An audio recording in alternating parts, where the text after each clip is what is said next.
ومن سيئات أعمالنا من يهده الله فلا مضل له ومن يضلل فلا هادي له ونشهد أن لا إله إلا الله وحده لا شريك له ونشهد أن سيدنا ومولانا محمدا عبده ورسوله أما بعد أعوذ بالله من الشيطان الرجيم بسم الله الرحمن الرحيم ومن آياته أن خلق لكم من أنفسكم أزواجا لتسكنوا إليها وجعل بينكم مودة ورحمة إن في ذلك لآيات لقوم يتفكرون.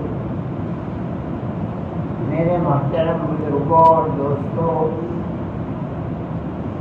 میرا یہاں آنا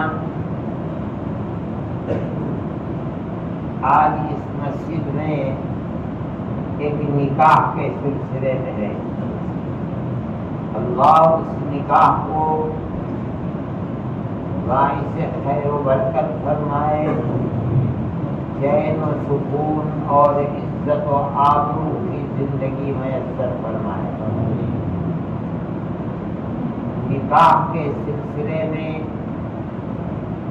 یہ نہ سمجھا جائے کہ یہ مرد اور عورت کی ضرورت ہے فقط، بلکہ قرآن کے اندر اور احادیث میں رسول اللہ صلی اللہ علیہ وسلم کی نکاح کے سلسلے میں اور مرد اور عورت کی آپسی زندگی کے سلسلے میں بہت کچھ آیا ہے. میں نے ایک آیت آپ کے سامنے پڑھی ہے. اللہ تعالیٰ اس آیت میں فرماتے ہیں کہ جو اللہ زمین و آسمان کا اور زمین و آسمان میں ہر چیز کا پیدا کرنے والا ہے، اس اللہ کی قدرت کی نشانیوں میں ایک نشانی یہ بھی ہے کہ اے مردو، اس نے اپنی قدرت سے تمہیں میں سے تمہاری بیویاں پیدا کی ہیں. یہ نہیں ہے کہ تم آدمی ہو بیویاں جنوں میں سے پیدا کر دی جاتی. تم آدمی ہو تمہاری بیویاں جانوروں میں سے پیدا کر دیا. اللہ تو قادر مطلق ہے، جو چاہتا وہ کر دیتا. لیکن اللہ کی قدرت کی نشانیوں میں سے نشانی یہ بھی ہے کہ اللہ نے تمہاری بیویاں تمہیں میں سے پیدا کی ہیں. مرد اگر آدمی ہے تو بیوی بھی آدمی ہے. کیوں پیدا کیا؟ فرماتے ہیں لِتَسْكُنُوا إِلَيْهَا، تاکہ اے مردو تم اپنی بیویوں سے سکون کو اختیار کرو. سکون کو اختیار کرو، سکون کو اپناؤ.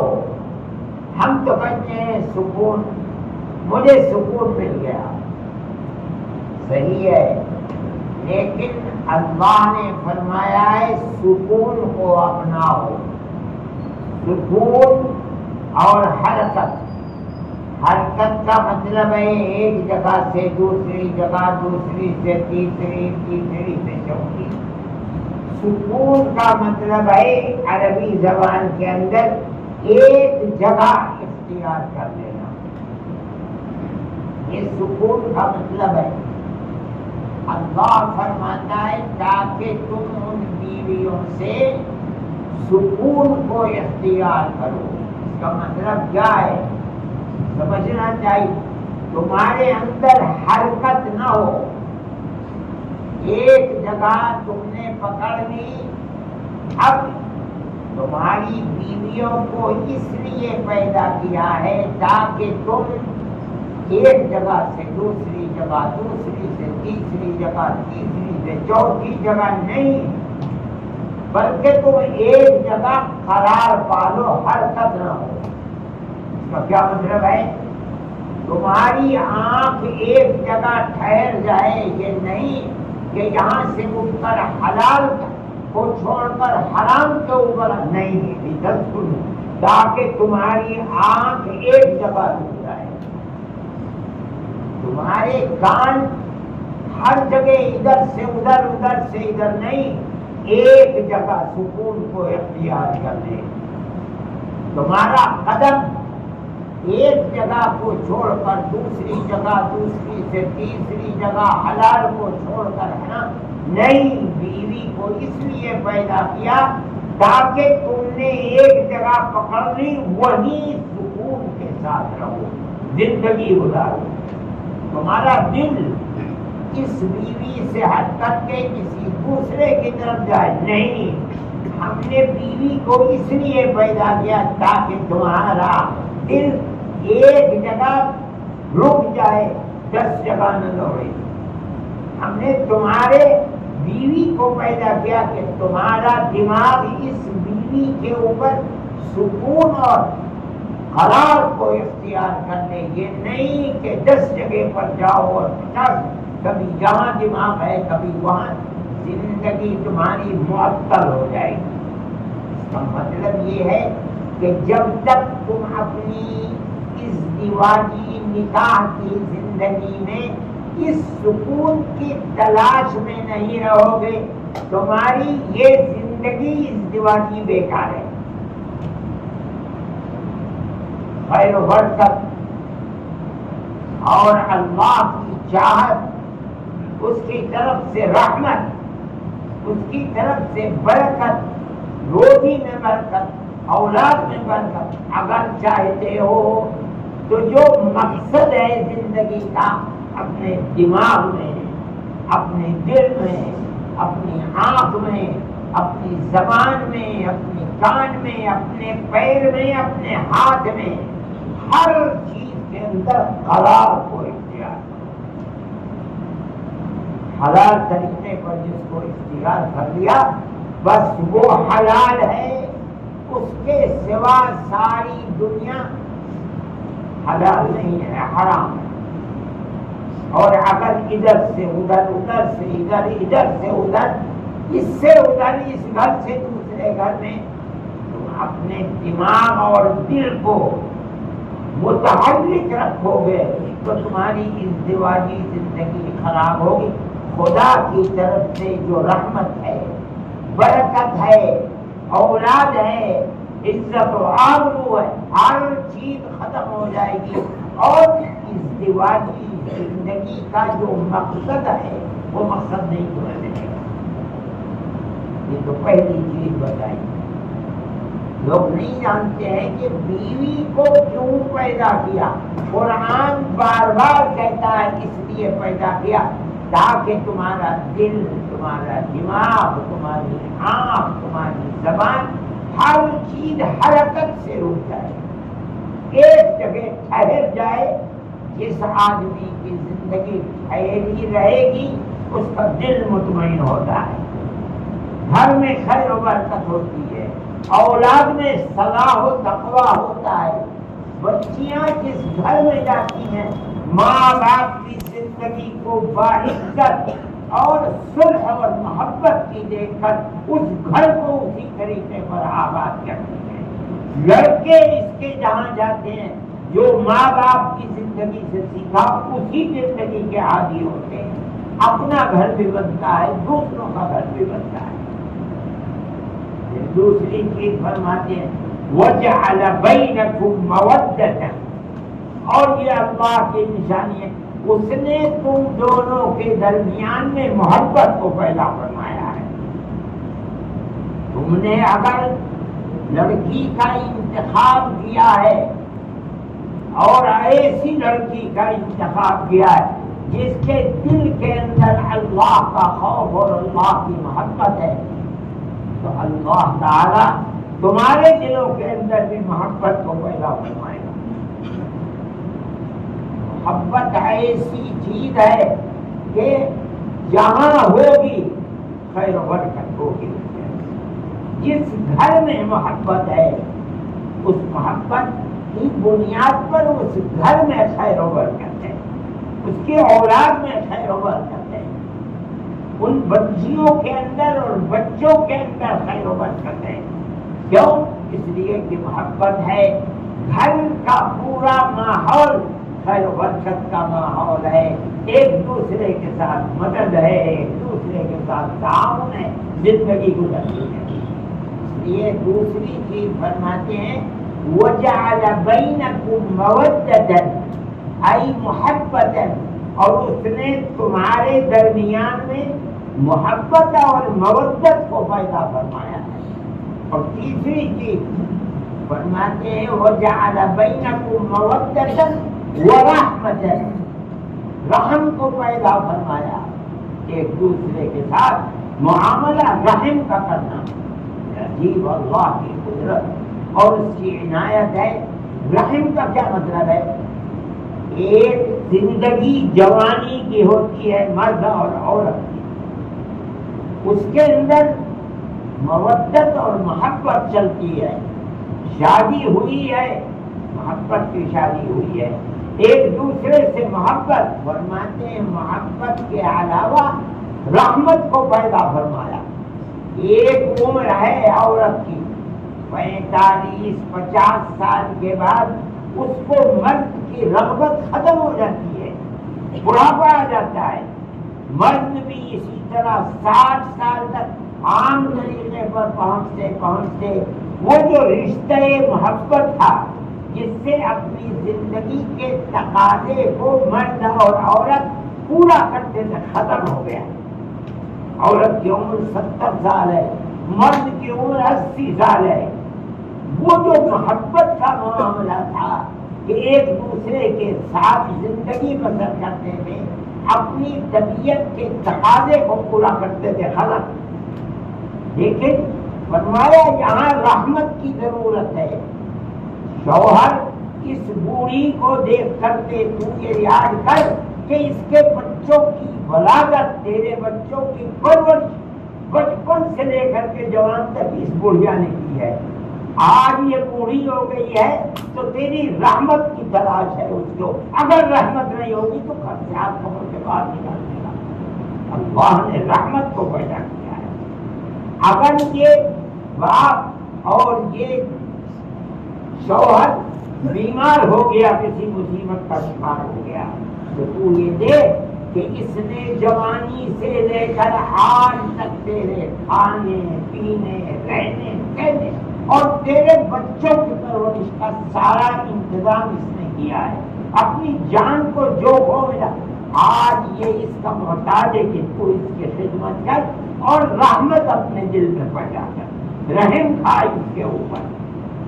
اس لیے ازدواجی زندگی کی اصلاح کے لیے اسلام نے بار بار اس کی کوشش کی ہے کہ مرد سمجھے چیز کیا ہے.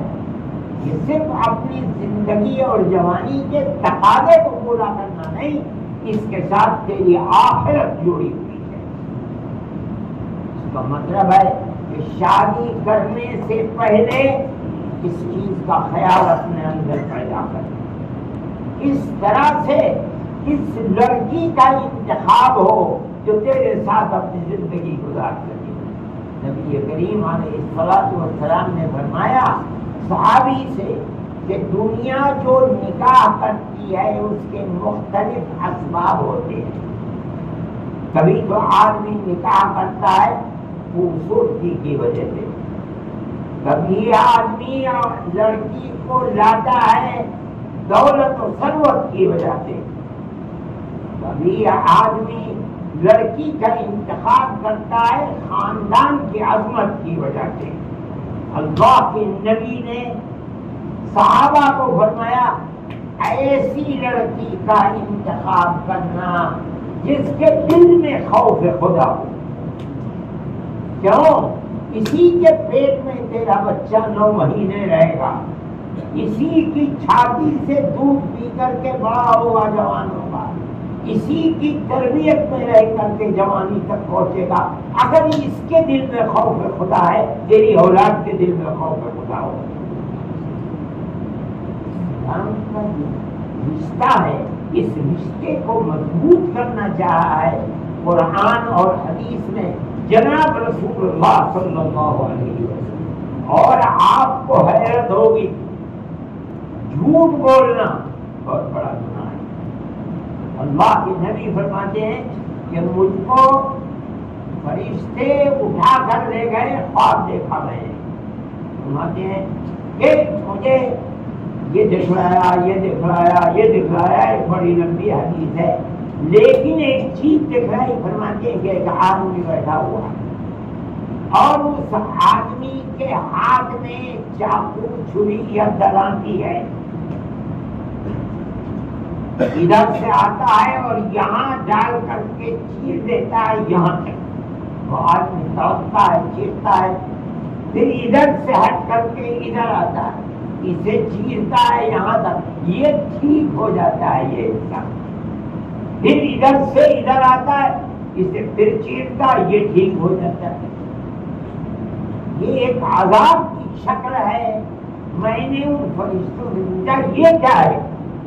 ان فرشتوں نے یہ دنیا میں جھوٹ بولتا تھا، دغا دیتا تھا، دھوکہ دے. جھوٹ بولنے کا مطلب ہے دوسرے کو دھوکہ دینا. یہ دھوکہ، اسے دھوکہ دیتا تھا، مسلمان کو دیتا تھا، ہندو کو دیتا تھا، عیسائی کو دیتا تھا، یہودی. یہ کوئی بحث نہیں. اسلام اتنا پاکیزہ مسلک ہے، کہتا ہے جھوٹ بولتا تھا، دھوکہ دیتا تھا. آج یہ عذاب ایک دن کے لیے نہیں، قیامت تک یہ عذاب ہوتا رہے گا. جھوٹ اتنی بری بات ہے. لیکن آپ کو حیرت ہوگی، ہمارے آقا حضرت محمد صلی اللہ علیہ وسلم فرماتے ہیں اگر شوہر اپنی بیوی سے جھوٹ بول کر اپنی محبت ظاہر کرنا چاہتا ہے تاکہ اس کا گھر آباد رہے، اس جھوٹ کی سزا اسے نہیں ملے گی.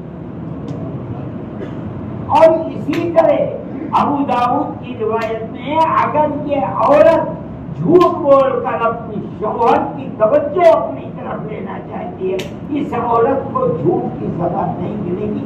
یہ جھوٹ اسلام کی نظر میں جھوٹ نہیں ہے.